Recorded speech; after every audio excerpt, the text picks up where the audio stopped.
C'est conformément à la vision du chef de l'État, Maître Edouard Ndwiki Luzolo, chef des secteurs de Bomabungu, ne cesse de relayer le message du président de la République, son Excellence Félix-Antoine Tshisekedi Tshilombo, appelant à la mobilisation générale pour défendre l'intégrité territoriale. Après une séance de conscientisation des autorités coutumières de sa juridiction, c'est le tour de jeunes sectoriels de Bomabungu d'être sensibilisés sur les enjeux de cette guerre d'agression rwandaise qui prévaut à l'est du pays.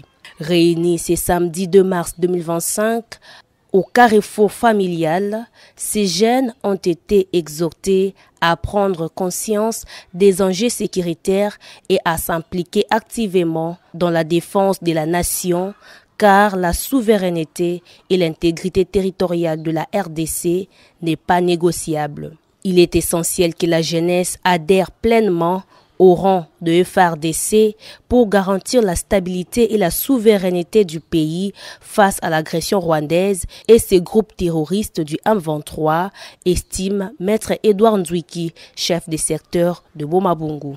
Jeunesse oyanga ya secteur ya Bomabungu eza dirigé na jeunesse na président sectoriel. Yende na comité na ye na eko solola na bino. Biloko nazo solo na bino eza ba point misatu oya makasi. Ya liboso pona éveil patriotique à la vigilance. Nous devons faire notre progrès, notre joie à être des patriotes. Notre patrie est en danger. Nous sommes menacés. Nos frères et sœurs à l'Est sont massacrés. Maintenant, biso ndeba jeune, il fallait le président de la République à l'Obi. Totelema. Il fallait totelema. Yango slogan to sokoloba, la patrie ou la mort, la mort. La patrie ou la mort. Toza na mboka mususu te. En dehors ya mboka o RDC, toza su na mboka mususu te. Alors ceux qui babandi kozwa biso ba beteni ya mabele et biso ba jeune biso tango tozoko kola ba parents na biso oyo biso tozoko subir peut-être bango ba monaki yango te mais sikoyo biso tango tozoko ya il faut tout défendre pour que bana na biso ba mona ba conséquences oyo biso te toko défendre mboka na ndenge ni yango sujet mususu toko kita il fallait biso ba jeune tokota na armée, tout s'enrôler massivement. Balobeli biso enrôlement massif de la jeunesse. Biso ba jeune, beto kota na kisalu ya soda. Beto kuenda sonikisa bakumbu ya beto. Lokola ngana za na secteur A. Nazoko senga bino ba jeune. Dans l'ensemble biso ba jeune. Tokende ko s'enrôler.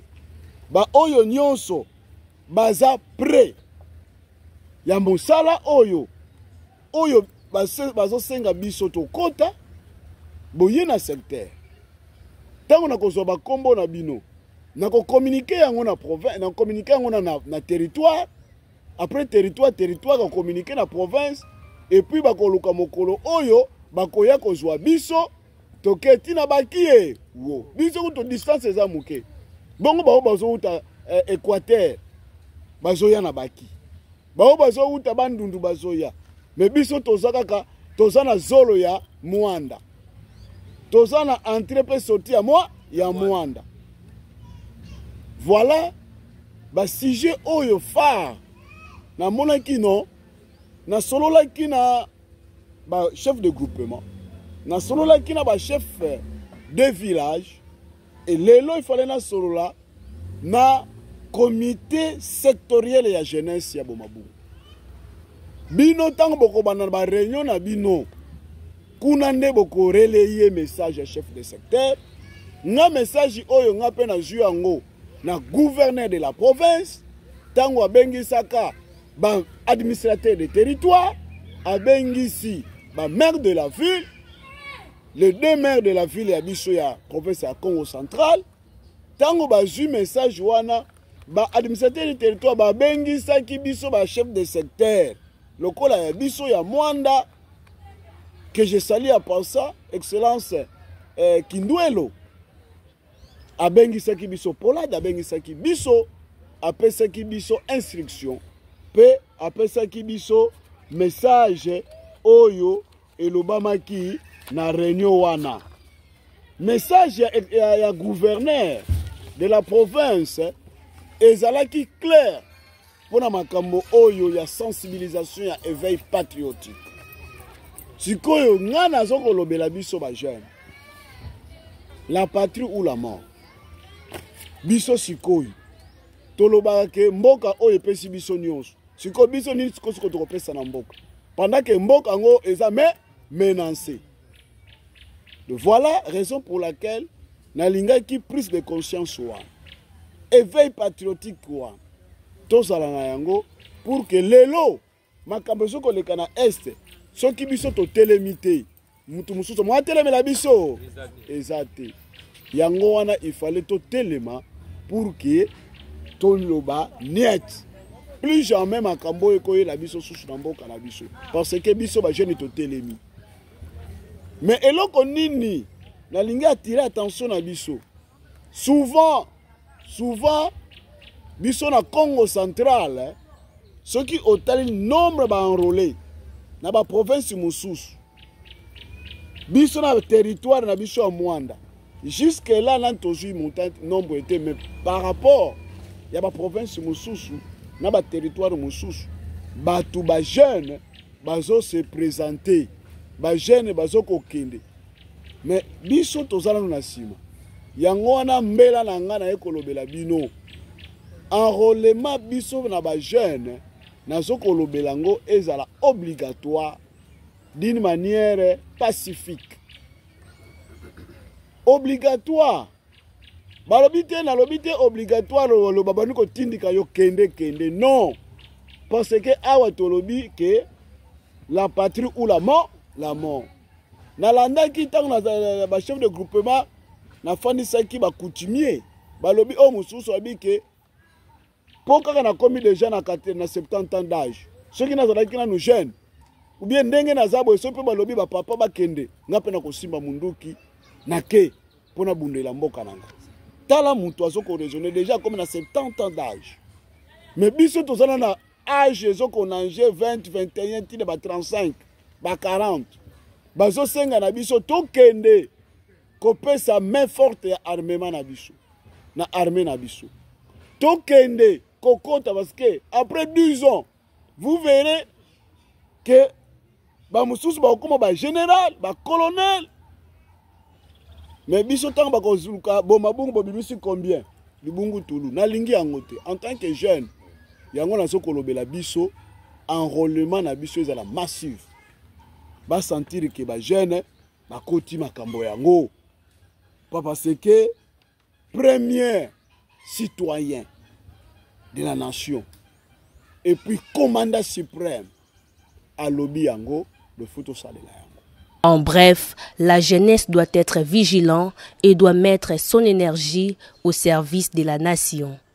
Touchant autre point à l'ordre du jour, Maître Edouard Nzouiki a invité le jeune à initier des actions communautaires, entre autres un salongo régulier en vue d'entretenir l'environnement communautaire.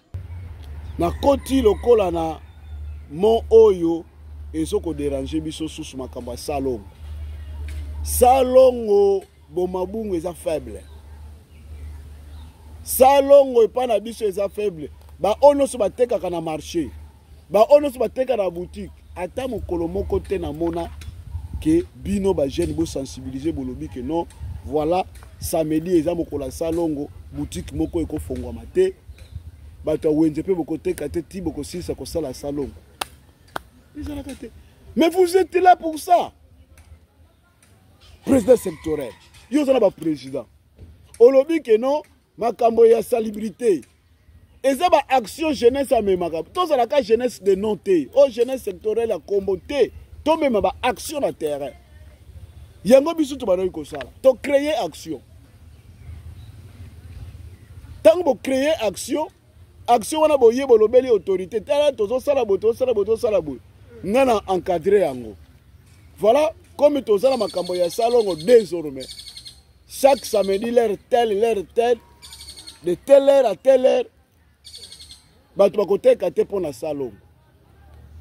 Alors botie sikoyo o baza sérieux na bapoint wana bacontrôle. Vous verrez que bakobana ko applaudir bomabungu bagene bazosala mosala. Mais tozalaka bagene bakombo te, tozala bagene travailleurs. Ndenge président Félix Antoine Tshisekedi Tshilombo alingi ke jeunesse tozala ba jeunesse kemandere te, tozalaka wana tozinga yala preso ve. Tozala ba jeune o baza na boule. Soki bolobeli nga autorité pesa biso domaine ya salongo. Biso toko créer lango système na biso moko pour que toyeba ndenge nini toko encadrer yango. Na pesi bino yango. Bino boluki ba partenaire na bino boluki ba makambo na bino oyo nyonso. L'essentiel est que na yebi ke makambo ya salubrité ezala maboko ya jeunesse abu. Tobeti na maboko. Makambo ya salubrité ezala maboko ya jeunesse. Bino bozo ko créer bozo sala makambo parce que eza faut pas mona bino peke en action. Bozo soutenir vision chef de biso toza ba disciple chef de l'état. Tokolanda soki alobi A biso pe toke na A. Soki alobi B toke na B. Jamais chef de l'état mon konjo soko kamba mboka alobi ke zala vision na nga eza boy bino bozo ke ne contre vision na yo. Wana seke bolingi ete. Au président de la République alingi biso koleka. Yango azoko tombo la jeunesse. Donc voilà, ba idée wana yango na lingi boya parce que nga déjà naza un grand singe na babiloko wa. Na yebi tout. Raison pour laquelle na salongo, j'ai commencé à doter déjà des instruments. Na pesa ka gero. Gero soki boke tout na gero, président et autorité a lobeli biso ke apesa ki déjà instrument pour na salongo ya jeunesse. Yenda zanango. Soki boke botuni ya kolobela bino biloko na pesa ki. Na pesa ki ye azana 3 râteaux, azana 3 pelles, bêche et puis 3 Congo dans 3 machettes. Na pesa ki 3 biloko wa. Soki boke bo soki botuni ya kolobela bino ke chef de secteur a pesa ki. Parce que yende na mona kaza courageux. Asala kata moko boye moko makasi na baniko ya zui abengisi quelques personnes baniko sala mais ba insima wana déjà na bonaki na monaki pe président bazana sima bayaki pona makambo ba insima alobaki ke nakopesa bango parce que kuna pe baza na nani kuna alobaki nakopesa bango même de Congo pour boza ebele mais soki bolingi ke biloko wana efanda eya na ndenge ya section alors nakozwa yango nalobi ke ole ezala DDD na tchengo 10 na pesi bino section nani sectoriel instrument yango 10 Congo 10 machete 10 nani 10 râteau wana bozana ngo alors soki yongo sala na bike ba oy ba no selili kingani balingi basala bokeka bakuna komi yo biso to bimisi 10 selili wana bakesala soki basi ko sala ba ko songisa ça dépend ba jour o boko salela mais soki bolingi d'une manière individuelle chaque selile nakopesa na avenue te mais nakopesa na selile. Donc voilà pour na kolobela bino ke naza ensemble na bino mais bino nde bozala na vision éclairée comme la autorité na bino naza ko. Voilà. Les échanges se sont poursuivis avec une série de questions-réponses très émis et honorés par cette activité. Quelques participants se sont livrés au micro de CNTV. Je suis de Bomabungu, on est dans le secteur de Bomabungu. Bon, betkena kie c'est mingi ya ko tala fumu wa betu ya secteur ya Bomabungu kanisa betu baje na Bomabungu sana kuvuandisa betu na kubaka nani disolo ya kusolola na betu par rapport ya ba situation kena kulutila betu na kati ya boala betu ya RDC et puis encore surtout na kati ya secteur ya betu ya Bomabungu. Voilà, c'est monsieur Malonda Kyonga Patrico. Je suis le secrétaire de l'agglomération au niveau du kilomètre 8, précisément au secteur de Bomabungu. et à jeunesse. Voilà, nous avons eu une réunion avec le chef des secteurs qui nous a appelé afin qu'on se réunisse pour parler un peu sur plusieurs choses qui se passent entre autres dans notre pays, Congo central, beaucoup plus au secteur de Boma-Bungu. Parmi les points qui sont, soit qu'il a inscrit dans l'ordre du jour, il nous a parlé concernant l'enrôlement massivement des jeunes au niveau de l'armée et il nous a aussi parlé par rapport à la lutte contre les antivaleurs et à la finish, il nous a parlé concernant ce qu'on appelle les salons. Il faut que notre environnement soit propre, c'est à nous les jeunes de se mobiliser, voir comment il faut lutter avec toutes sortes de la saleté na banzela et tous à chaque fois qui est organisé jour pour la salon. Vraiment ça a été, vraiment nous sommes vraiment très fiers de lui. Partage à l'initiative à Sali, il y a sa jeunesse pour nous orienter biso na makambo nyonso autonomie biso. Vraiment nous sommes du cœur. Merci. CNTV Farafara est une chaîne YouTube œuvrant pour la promotion de médias de proximité. Sa mission est de former, informer et divertir ses téléspectateurs. Nombreux lui font confiance en l'associant à leur cérémonie. Faites la même chose, vous ne serez pas déçus. Nos services, couverture médiatique, retransmission en direct sur YouTube, annonces, événements, publicité, mariage, deuil, anniversaire, documentaires, émissions, découvertes, concerts, promotion de vos clips et théâtre ainsi que le jeune talent. Surtout, commentez, partagez, likez la vidéo si elle vous a plu. Car le travail de qualité, c'est nous.